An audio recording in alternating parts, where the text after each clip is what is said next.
이러므로 내가 하늘과 땅에 있는 각 족속에게 이름을 주신 아버지 앞에 무릎을 꿇고 비노니 그의 영광의 풍성함을 따라 그의 성령의 능력으로 말미암아 너희 속 사람을 능력으로 강건하게 하시오며 믿음으로 말미암아 그리스도께서 너희 마음에 계시게 하옵시고 너희가 사랑 가운데서 뿌리가 박히고 터가 굳어져서 능히 모든 성도와 함께 지식에 넘치는 그리스도의 사랑을 알고 그 너비와 길이와 높이와 깊이가 어떠함을 깨달아 하나님의 모든 충만하신 것으로 너희에게 충만하게 하시기를 구하노라.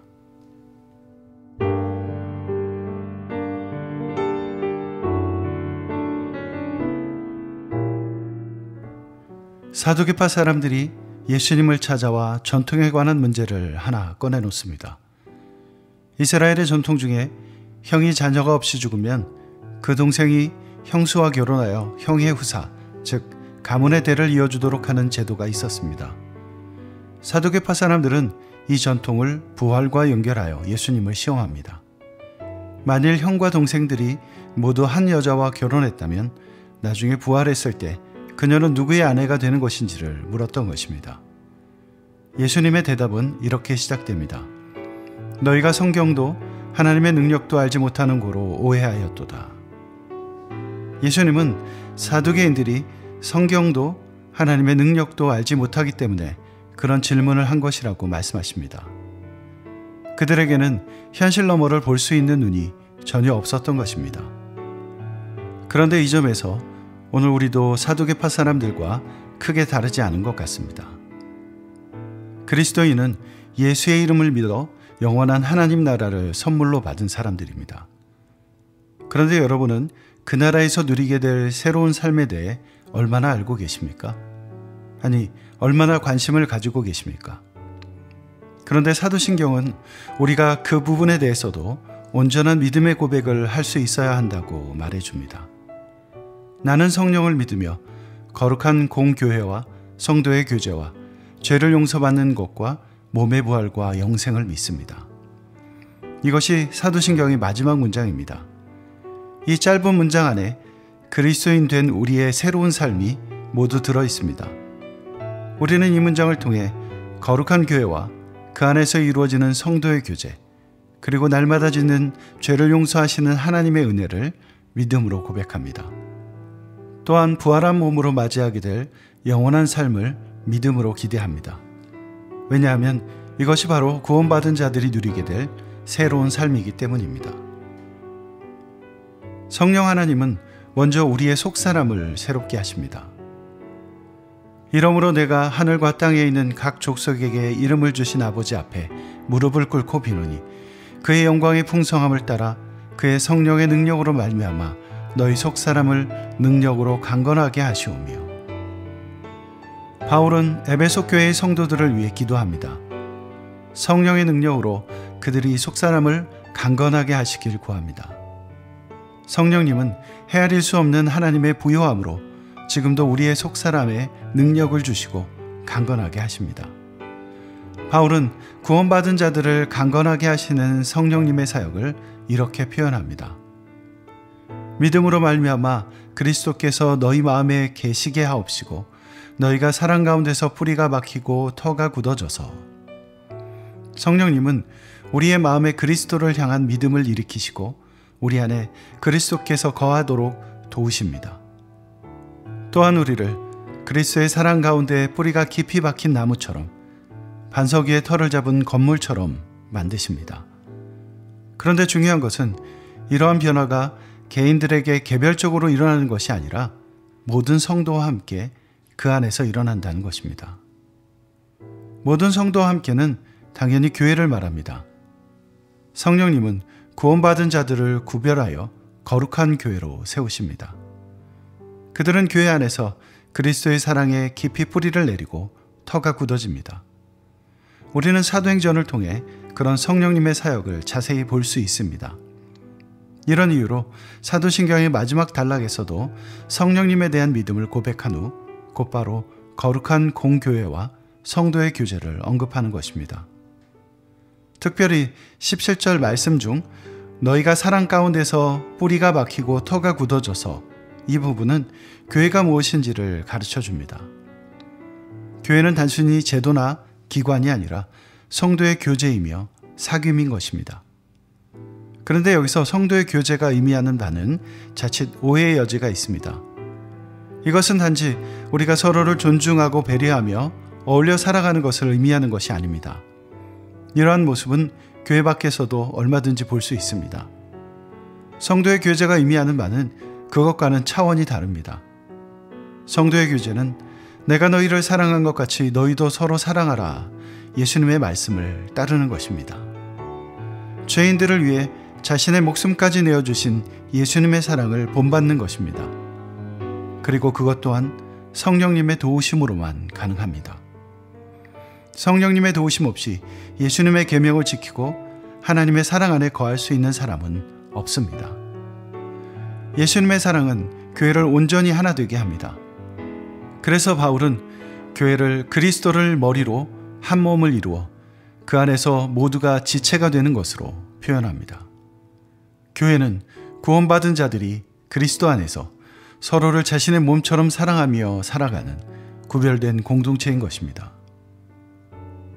다음으로 성령님은 우리에게 전혀 새로운 삶을 주십니다. 능히 모든 성도와 함께 지식에 넘치는 그리스도의 사랑을 알고 그 너비와 길이와 높이와 깊이가 어떠함을 깨달아 하나님의 모든 충만하신 것으로 너희에게 충만하게 하시기를 구하노라. 우리는 성령님께서 세우신 교회 안에서 모든 성도와 함께 지식에 넘치는 그리스도의 사랑을 알아가게 됩니다. 그리스도의 사랑이 얼마나 크고 놀라운 것인지를 깨닫게 되는 것입니다. 그리고 마침내 하나님의 모든 충만하신 것으로 우리를 채우시는 성령님의 사역을 경험하게 됩니다. 그런데 지식에 넘치는 그리스도의 사랑, 하나님의 충만하신 것, 이런 표현은 좀 어렵습니다. 사도신경은 그것을 이렇게 표현합니다. 죄를 용서받는 것과 몸의 부활과 영생. 그리스도의 사랑이 무엇입니까? 우리를 죄와 죽음 가운데서 구원하신 것입니다. 이것이 지식에 넘치는 모든 지식을 넘어서는 그리스도의 사랑입니다. 세상의 어떤 지식으로도 죄를 대속하신 그리스도의 사랑을 알 수는 없습니다.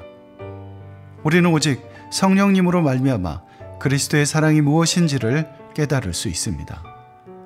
그리고 그것을 믿음으로 고백할 수 있게 됩니다. 그런데 그렇게 되면 어떤 일이 일어납니까? 성령님께서 우리를 의롭게 하십니다. 우리가 의롭게 된다는 것은 정말 놀라운 것입니다. 단지 죄인이었던 과거만 씻어내는 것이 아닙니다. 우리는 새로운 신분이 됩니다. 더 이상 죄 아래 있지 않고 거룩하신 하나님의 자녀요 상속자가 됩니다. 베드로는 그것을 이렇게 놀라운 문장으로 표현합니다. 너희는 택하신 족속이요 왕같은 제사장들이요 거룩한 나라요 그의 소유가 된 백성이니 이는 너희를 어두운 데서 불러내어 그의 기이한 빛에 들어가게 하신 이에 아름다운 덕을 선포하게 하려 하심이라.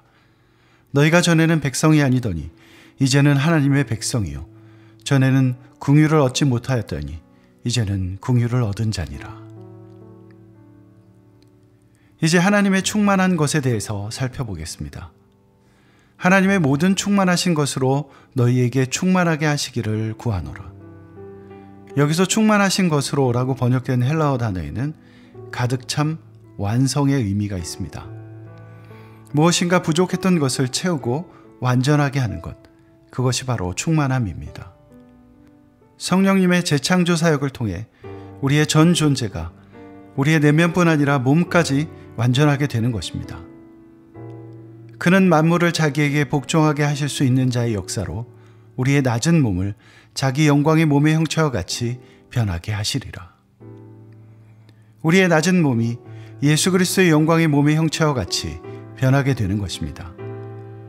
사도신경은 그것을 몸의 부활이라고 표현합니다. 19절에 하나님의 모든 충만하신 것으로 너희를 충만하게 라는 표현은 바로 이것을 말하는 것입니다. 이것을 가장 확실히 보여주는 예가 바로 부활하신 예수님의 몸입니다. 부활하신 예수님은 십자가를 지시기 전과는 완전히 다른 몸을 입고 계셨습니다. 그래서 무덤을 찾았던 여인들도 엠마오로 가던 제자들도, 다시 물고기를 잡으러 갔던 다른 제자들도 부활하신 예수님을 처음엔 알아보지 못합니다. 또한 예수님은 제자들이 두려움에 빠져 문을 닫아 걸고 있던 다락방에 갑자기 나타나시기도 하고, 제자들이 그분을 알아보았을 때 호련히 사라지시기도 합니다. 그런데 바울은 예수님께서 다시 오실 때 우리의 몸도 그렇게 변화될 것이라고 확신합니다. 예수의 이름을 믿는 자들은 그리스도 안에서 다시 태어납니다. 또한 성령님의 역사로 그들의 내면은 거룩하게 변화되어 갑니다. 그리고 마침내 주님이 다시 오실 때 거기에 어울리는 새로운 몸을 받게 되는 것입니다. 그런데 왜 우리에게 새로운 몸이 필요한 것입니까? 그것은 사도신경의 마지막 고백과 관련되어 있습니다. 나는 성령을 믿으며 거룩한 공교회와 성도의 규제와 죄를 용서받는 것과 몸의 부활과 영생을 믿습니다. 구원받은 우리는 영생을 기대하며 기다립니다. 그런데 우리가 바라는 영생은 단지 영원히 사는 것이 아닙니다. 단순히 죽음이 없이 영원히 사는 것은 아무런 의미도 없습니다. 성령님이 이끄시는 영생은 그런 것이 아닙니다. 성경이 말하는, 그리고 사도신경이 고백하는 영생은 한마디로 예수님과 함께 거하는 것입니다. 영생은 곧 유일하신 참 하나님과 그가 보내신 자 예수 그리스도를 아는 것이니이다. 죄인된 우리를 위해 독생자를 내어주신 하나님의 무한하신 사랑과 자신의 목숨까지 아낌없이 주신 예수님의 놀라운 은혜를 아는 것, 그리고 그것을 영원히 누리는 삶, 그것이 바로 우리가 믿고 바라는 영생입니다. 그런데 갈수록 낡아져만 가는 현재의 몸으로는 그 영생을 누리며 살 수가 없습니다. 그래서 예수님께서 다시 오실 때 우리를 변화시켜 새로운 몸을 주시는 것입니다. 우리는 그 새로운 몸을 입고 우리 일부가 아닌 전부로 하나님을 찬양하며 영원히 기쁨의 삶을 살아갈 것입니다. 우리가 주일 예배 때마다 듣는 성경 구절이 하나 있습니다. 매 시간마다 약간씩 변형되긴 하지만 바로 고린도후서 13장 13절 말씀입니다. 고린도서는 고린도 교회를 세운 바울이 교회를 사랑하는 마음으로 책망과 교훈을 담아 쓴 편지입니다. 그런데 바울은 그 편지 말미에 자신이 사랑으로 세운 교회와 성도들을 축복하며 이렇게 씁니다. 주 예수 그리스도의 은혜와 하나님의 사랑과 성령님의 교통하심이 너희 무리와 함께 있을지어다. 이 구절이 바로 예배의 마지막을 장식하는 축도문의 원본입니다. 그런데 이 성경 구절은 그동안 우리가 하나님의 말씀을 통해 비추어 보았던 사도신경의 진리를 모두 담고 있습니다. 사도신경은 모두 세 부분으로 나눌 수 있습니다. 그것은 바로 주 예수 그리스도의 은혜와 하나님의 사랑, 그리고 성령의 교통하심입니다. 사도들의 믿음은 이 세 가지를 향해 있었습니다. 우리도 또한 예배 때마다 그 사도들의 믿음에 동참하는 것입니다. 우리 모두 사도신경을 진정한 믿음으로 고백할 수 있기를 바랍니다. 그래서 우리를 사랑하시고 우리를 구원하시며 우리를 새롭게 하시는 성부, 성자, 성령 하나님의 은혜가 날마다 넘치는 삶이 되길 간절히 소망합니다.